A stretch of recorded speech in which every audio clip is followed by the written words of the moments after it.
Salut à tous. Alors aujourd'hui, nous allons essayer de nous intéresser à un cours d'hépatologie qui porte sur la fameuse cirrhose hépatique. Nous allons essayer de vous exposer aussi bien la clinique que la physiopathologie et la prise en charge.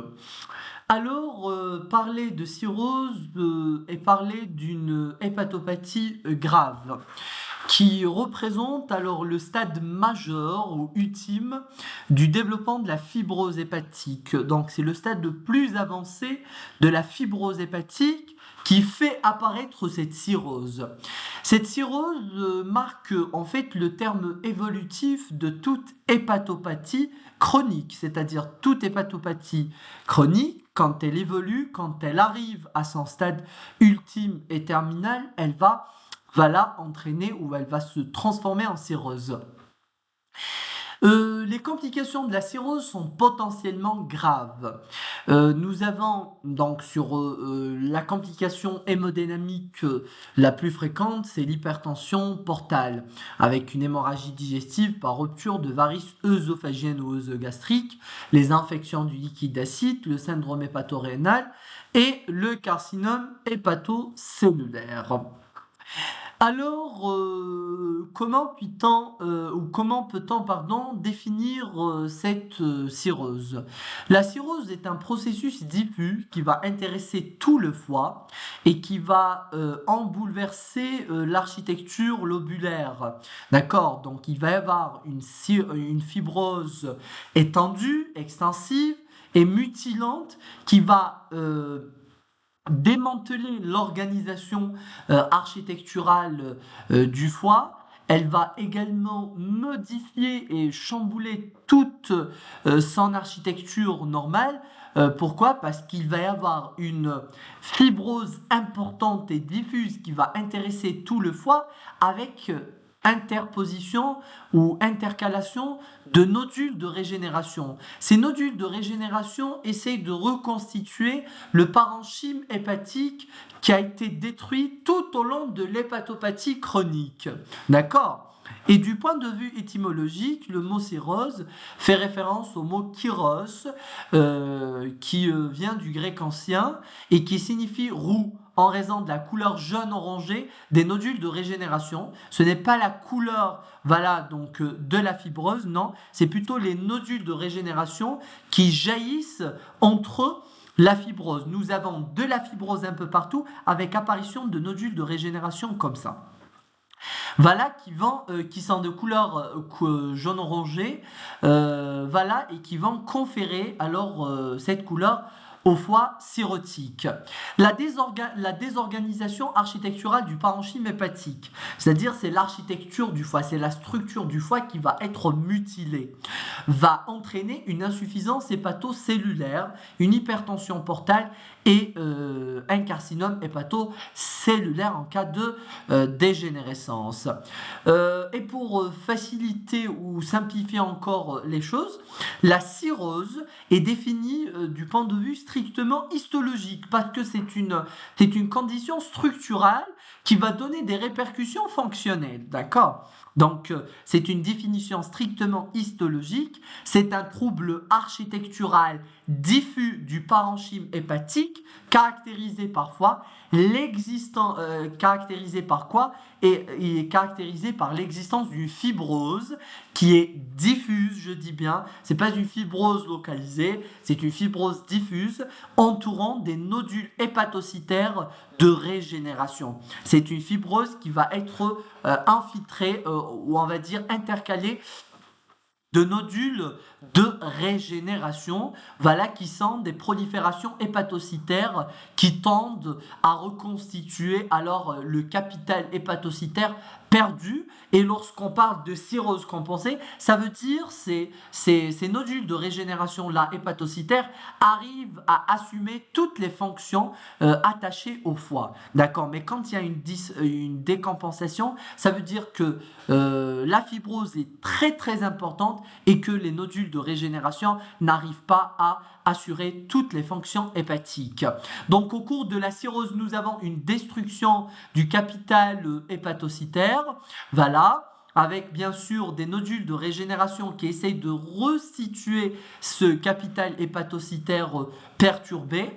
Bien sûr, la fibrose va bouleverser l'architecture du foie et donc ces nodules de régénération et cette fibrose surtout va entraîner une augmentation des résistances vasculaires intrahépatiques responsables d'une hypertension portale, une baisse du capital de synthèse hépatocytaire, c'est une insuffisance hépatocellulaire, et nous avons la dysplasie voilà, des hépatocytes du fait de la régénération massive et non contrôlée, il va y avoir des lésions dysplasiques qui risquent d'évoluer vers le carcinome hépatocellulaire. Alors on va parler de la physiopathologie de la cirrhose qui est très importante à comprendre. Si on la comprend, le reste va être très très facile à assimiler. Alors, la fibrose hépatique peut accompagner toutes les hépatopathies chroniques. Pourquoi? Parce que c'est un phénomène de réparation. D'accord, il y a une lésion, il y a un endommagement hépatocytaire qui va être corrigé par cette fibrose. C'est une cicatrisation, réparation, cicatrisation. Mais lorsque l'hépatopathie chronique est trop importante, les lésions inflammatoires hépatiques est trop importante, d'accord, la diffuse va de même être trop importante. D'accord? Donc lorsque l'agression est importante, il va y avoir une fibrose importante qui va venir réparer voilà, les lésions induites par l'inflammation qui était importante.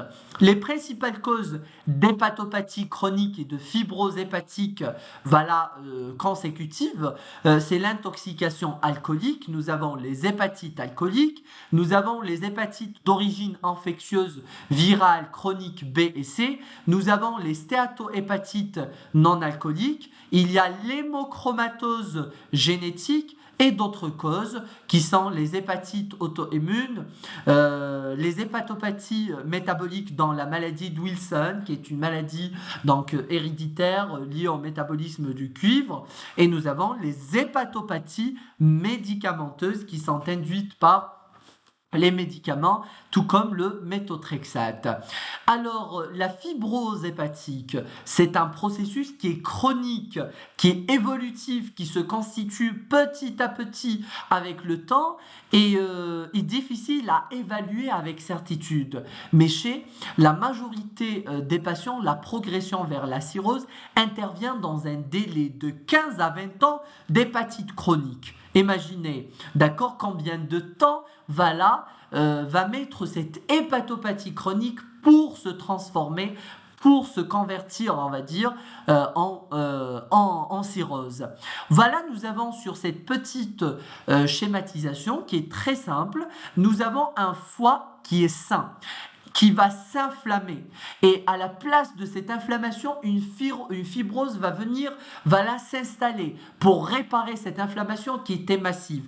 Mais dès que cette fibrose devient importante, devient étendue, mutilante, on est dans la cirrhose. Donc la cirrhose n'est pas synonyme de fibrose. La seule existence de la fibrose au niveau du foie n'est guère suffisante pour avoir de la cirrhose. Et puis de cette cirrhose-là, du fait de la prolifération hépatocytaire, anarchique au niveau des nodules de régénération, on risque d'avoir des lésions dysplasiques qui sont d'authentiques précurseurs donc du cancer, du carcinome hépatocellulaire qui est le cancer du foie le plus fréquent.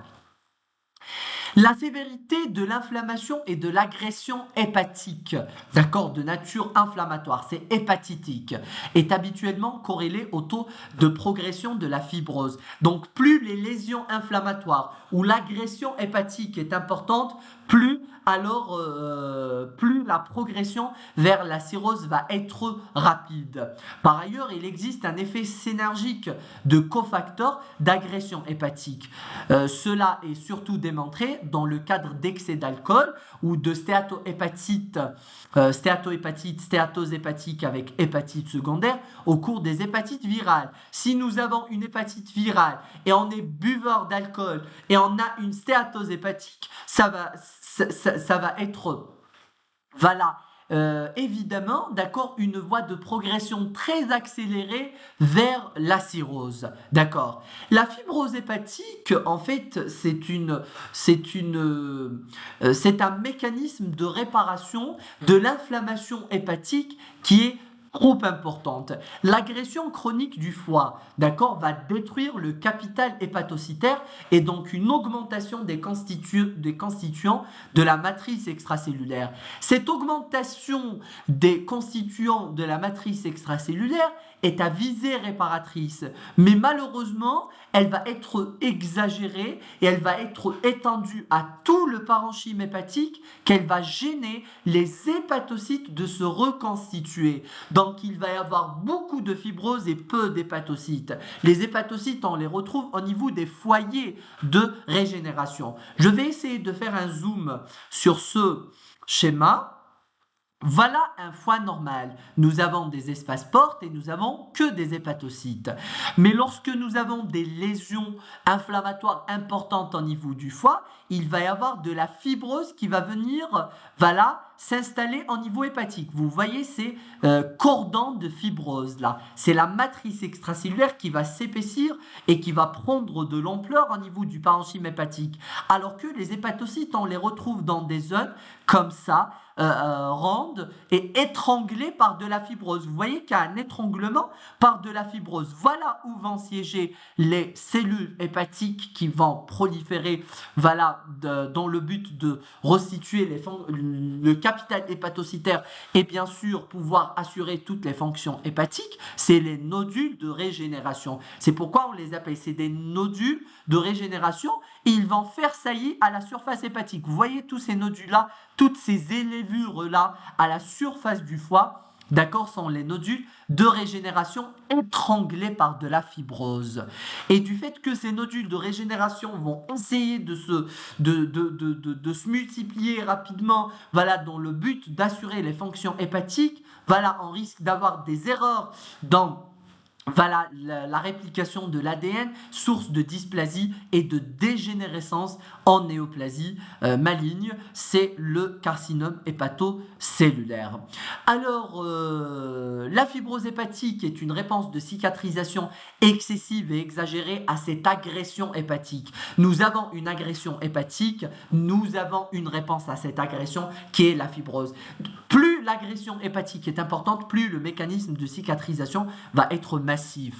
Elle résulte de l'accumulation de constituants nouveaux de matrice extracellulaire dû à un déséquilibre entre la synthèse et le dépôt et la dégradation de ces constituants. Bien sûr, il y a une homéostasie, d'accord, de la synthèse et de la dégradation de ces constituants de la matrice extracellulaire. Mais au cours de la cirrhose, il va se produire un déséquilibre qui va faire que le dépôt de ces constituants est important et par conséquent il va prendre place des hépatocytes, il va dominer tout le parenchyme hépatique et les hépatocytes n'auront pas de place à s'installer et à se reconstituer et donc on les voit au niveau de structures étranglées par c'est vraiment des cordons de fibrose, voilà, qui sont représentés par les nodules de régénération que je viens de vous montrer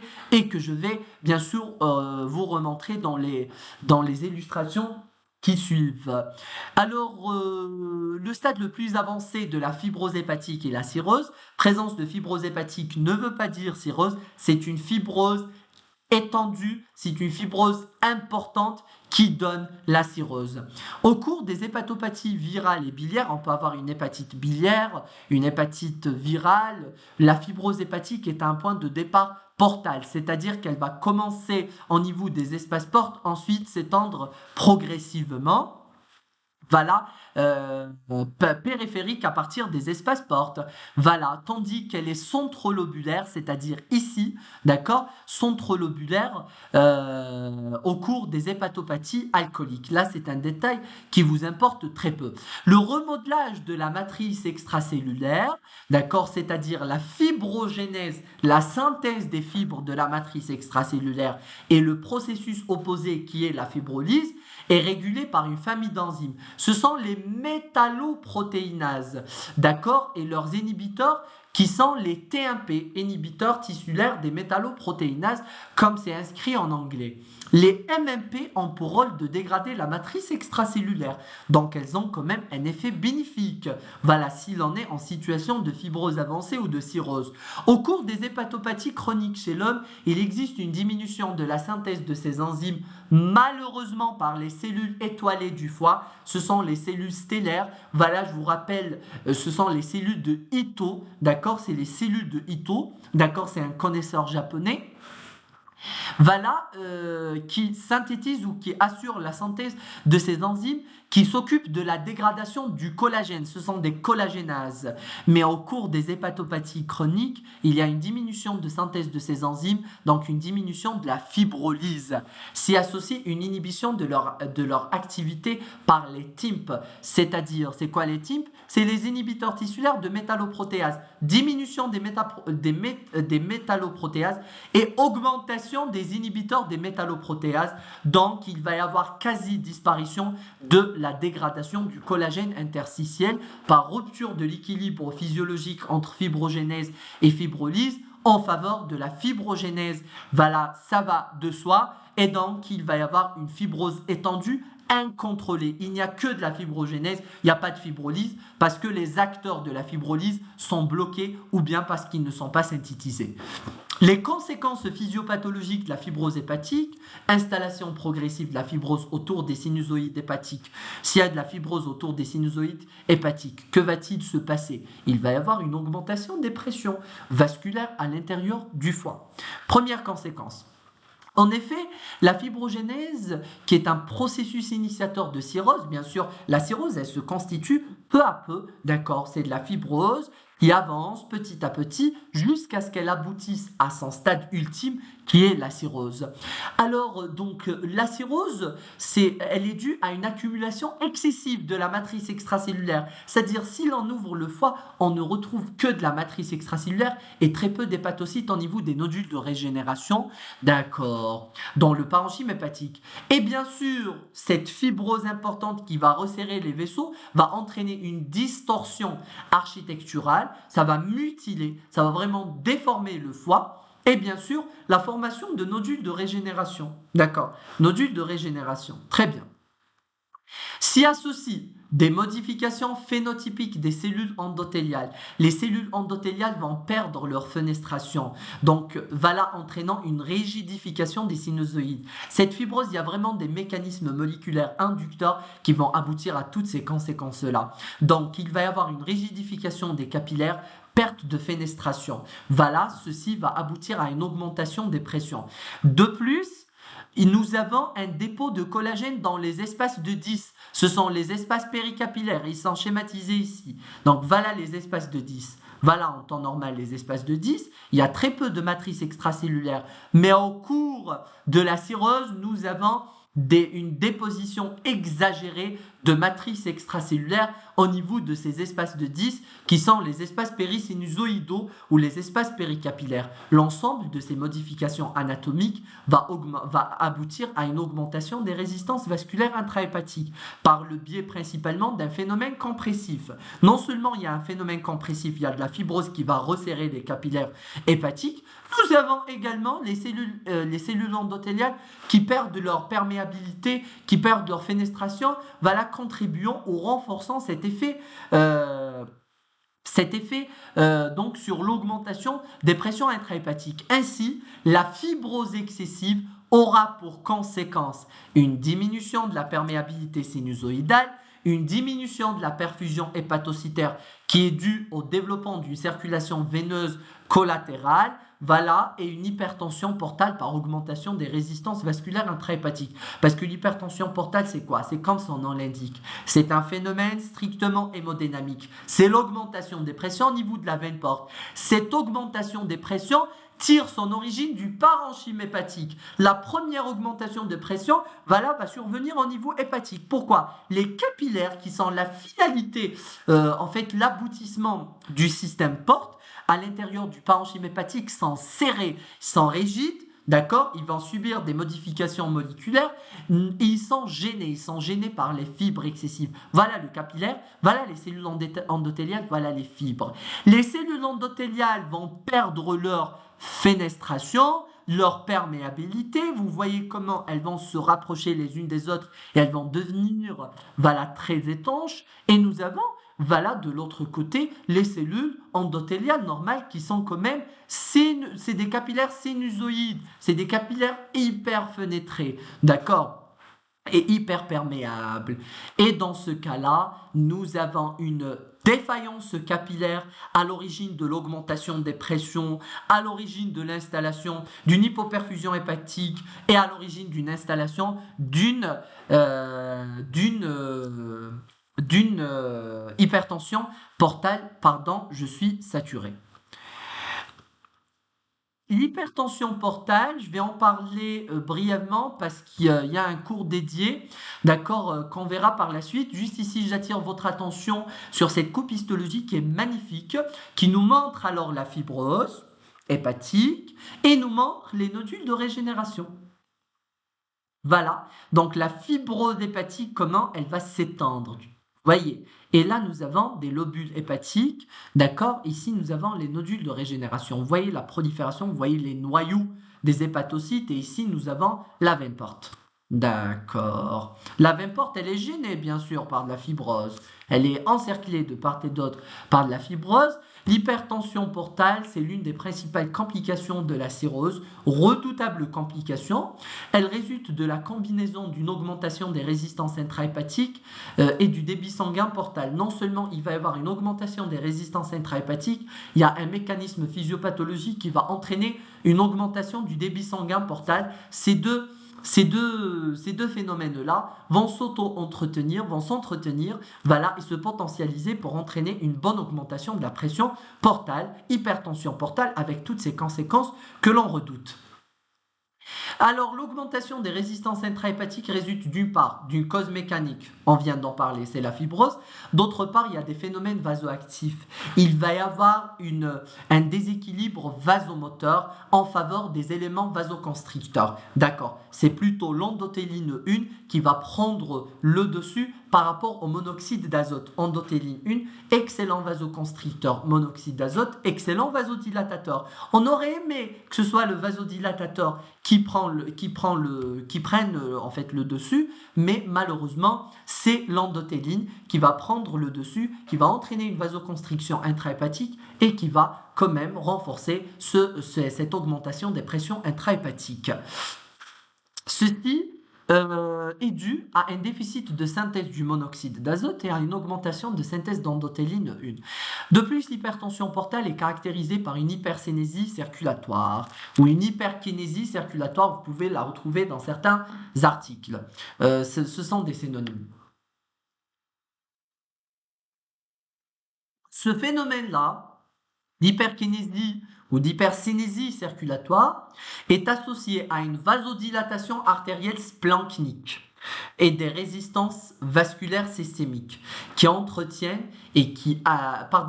une vasodilatation artérielle splanchnique, voilà, et systémique. Il va y avoir une vasodilatation, en partie liée à une production excessive de monoxyde d'azote. Tous les phénomènes qui se produisent en intrahépatique, vous n'avez qu'à les inverser en niveau périphérique. S'il y a une augmentation de la synthèse de l'endothéline 1 et une diminution de celle du monoxyde d'azote, il y aura le contraire au niveau périphérique, une production excessive de monoxyde d'azote contre une diminution de vasoconstricteurs. Et donc, on aura une vasodilatation artérielle splanchnique et systémique qui est liée en partie à une production excessive du monoxyde d'azote et d'autre part à une augmentation du débit cardiaque et une diminution des résistances vasculaires systémiques qui vont entretenir et aggraver l'hypertension portale en augmentant le débit sanguin portal. Parce que si nous avons, n'oubliez pas que le sang porte, il vient d'où? Le sang porte, il vient de l'artère splénique, il vient des artères digestives, des artères mésentériques supérieures et inférieures.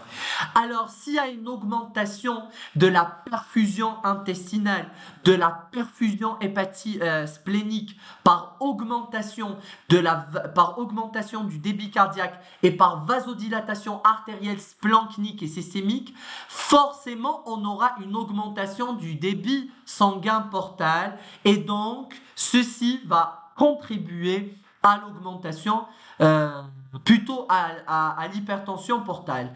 L'augmentation du gradient de pression hépatique, qui est le gradient portosystémique, c'est la différence entre la pression au niveau de la veine porte et la pression au niveau des veines sus-hépatiques. Il va y avoir un écart énorme entre ces deux pressions-là. Voilà, du fait des pressions élevées à l'intérieur du parenchyme hépatique. Voilà, le sang, il entre dans le parenchyme hépatique et il est bloqué parce qu'il y a des pressions énormes à ce niveau-là. Et à un certain temps, c'est bon, l'augmentation des pressions va se transmettre à la veine porte.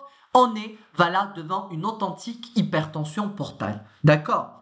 Et donc, l'augmentation du gradient de pression hépatique aboutit ou conduit à la formation de veines collatérales portosystémiques. C'est un shunt. La veine porte a besoin de se vider, d'accord, et d'évacuer son contenu, parce que son contenu est en train de se renouveler de façon perpétuelle. Mais dès qu'il y a un obstacle hépatique par augmentation des pressions intra-hépatiques, il va y avoir une hypertension portale, une augmentation des pressions portes. Et donc la veine porte va se troubler énormément. Elle va se retrouver avec des pressions très élevées. Qu'est-ce qu'elle va faire? Elle va essayer de faire appel à des voies accessoires. Elle va reperméabiliser certaines veines qui se sont collabées. Voilà, qui se sont oblitérées, elle va les reperméabiliser. Voilà, c'est des veines collatérales, il y a des veines qui sont accessoires oblitérées et d'autres non. Et donc, ça va faire un détournement du sang porte qui n'a pas pu traverser le foie, il va être détourné, voilà, dans ces voies collatérales accessoires. Et ce détournement-là va se faire habituellement dans 4 territoires vasculaires à travers l'estomac et l'œsophage vers la veine azygos.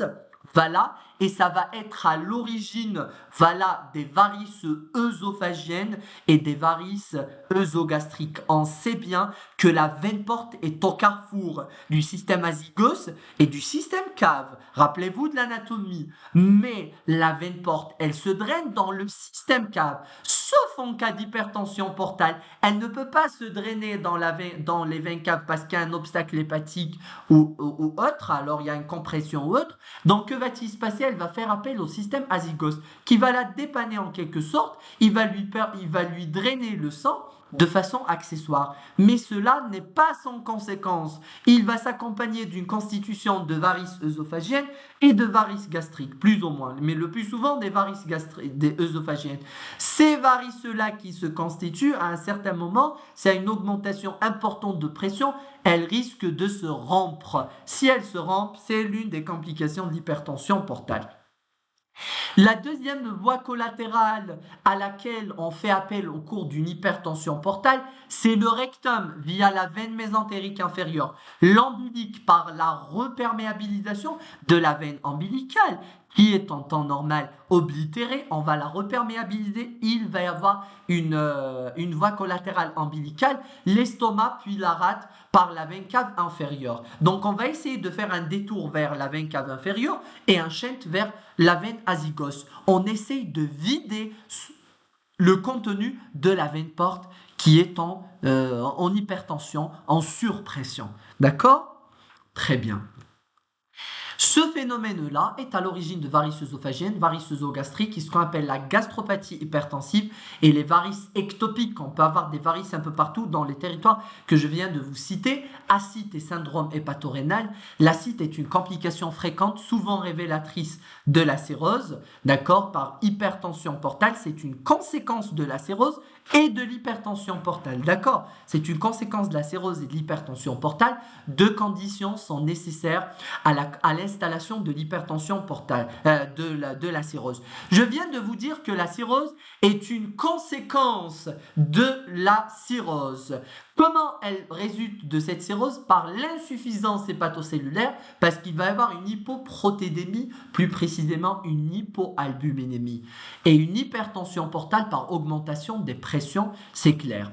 À un stade avancé de la cirrhose, la vasodilatation splanchnique due à l'hypertension portale est prononcée. On vient de dire que l'origine de cette hypertension portale, c'est la vasodilatation splanchnique, augmentation du débit cardiaque et la vasoconstriction intrahépatique malheureusement. À un stade avancé de la cirrhose, la vasodilatation splanchnique due à l'hypertension portale est prononcée.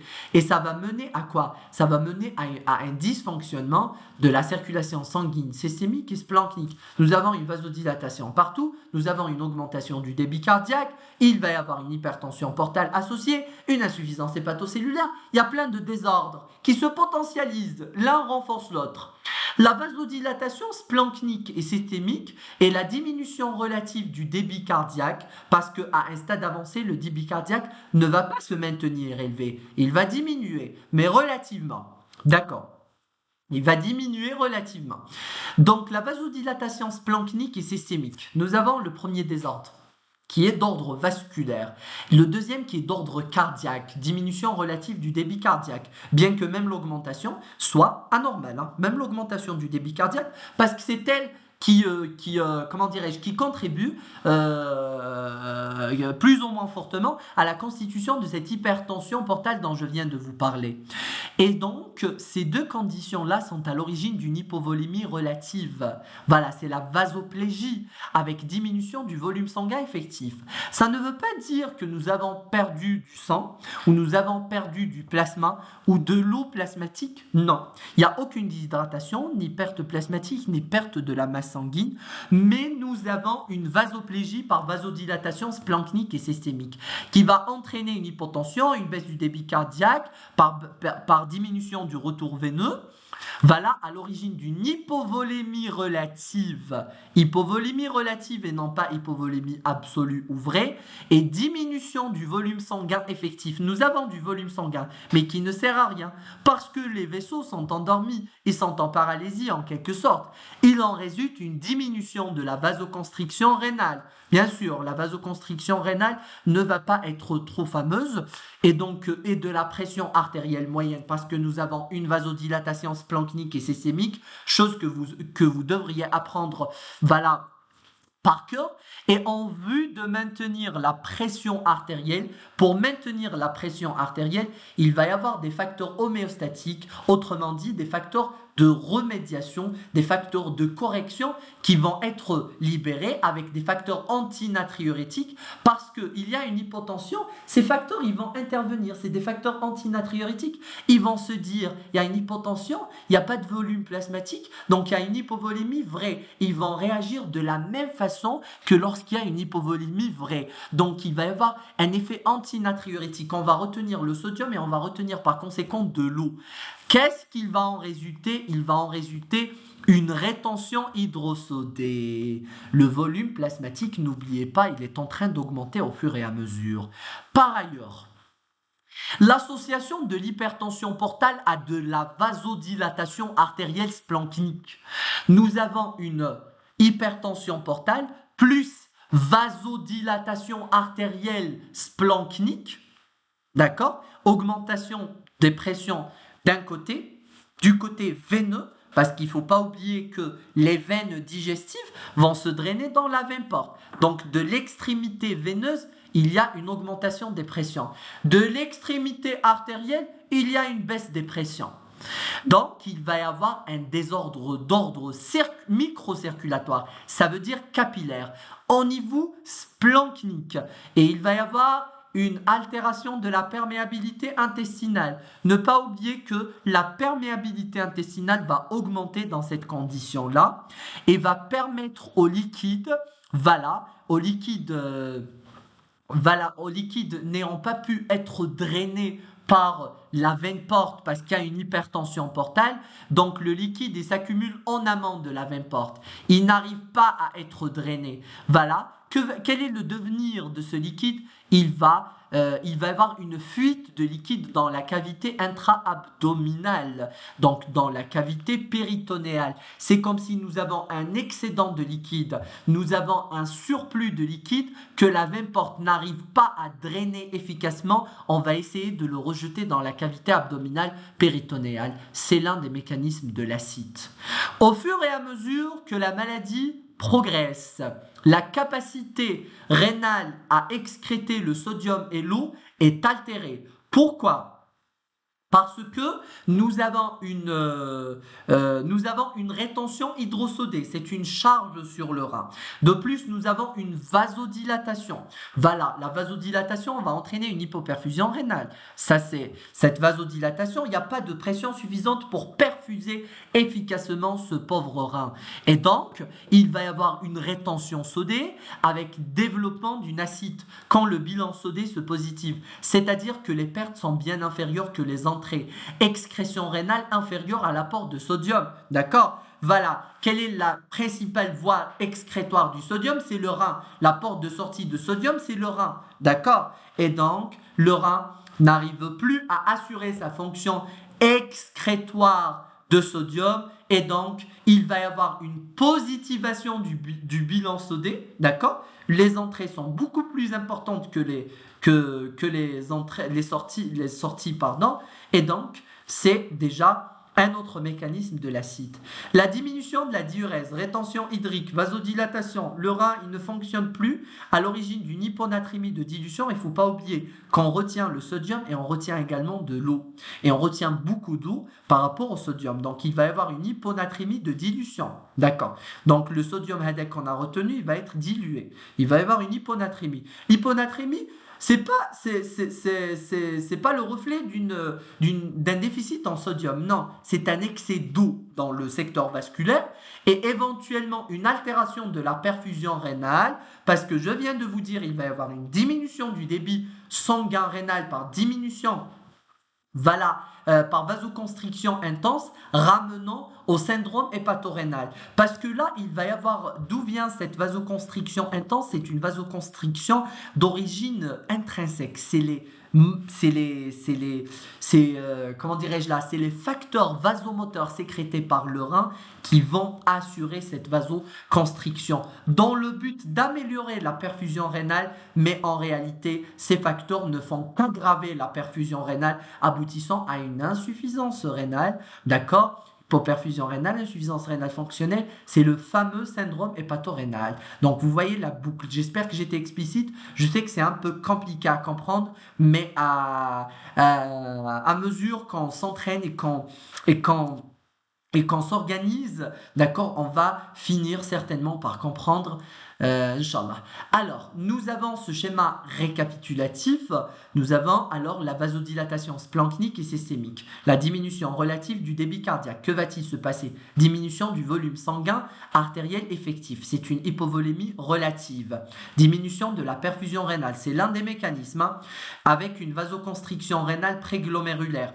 Cette vasoconstriction rénale préglomérulaire est médiée par les différentes molécules sécrétées par le rein.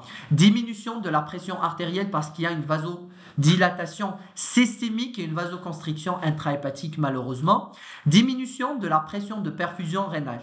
Vous voyez, donc vasoconstriction rénale préglomérulaire qui est l'un des mécanismes de la de l'hypoperfusion rénale. Le deuxième mécanisme est très simple et très facile à comprendre, c'est la diminution de la pression artérielle moyenne au niveau systémique partout dans notre organisme, avec diminution de la pression de perfusion rénale. On sait bien que la pression de perfusion rénale dépend étroitement de la pression artérielle moyenne et du tonus artériel rénal, la vasoconstriction des artérioles pré- et postglomérulaires, d'accord, l'artériole afférente et efférente. Et donc, hypoperfusion rénale, c'est une insuffisance rénale fonctionnelle pré-rénale, mais qui peut évoluer vers l'insuffisance rénale organique.